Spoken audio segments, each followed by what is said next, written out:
90% لوگ یہاں غلط فیصلہ کرتے ہیں۔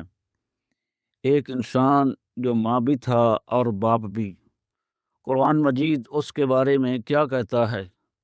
آخر تک سنیے گا، کیونکہ یہی وہ جگہ ہے جہاں عقل بھی پھسل جاتی ہے۔ ایک انسان تھا جو مرد بھی تھا اور عورت بھی۔ اس کی شادی ایک مرد سے ہوئی، وہ حاملہ ہوا، بچہ پیدا ہوا، پھر اس نے عورت سے نکاح کیا، وہ حاملہ ہوئی، بچہ پیدا ہوا۔ اب ایک لمحہ رکیں، آپ خود فیصلہ کریں، قرآن کیا کہے گا؟ وراثت کا مسئلہ آیا، وہ کہتا ہے میں مرد ہوں، گھر والے کہتے ہیں نہیں عورت۔ قرآن کہتا ہے مرد کا حصہ عورت سے دگنا ہے۔ یہی وہ مقام ہے جہاں زیادہ تر لوگ غلطی کرتے ہیں۔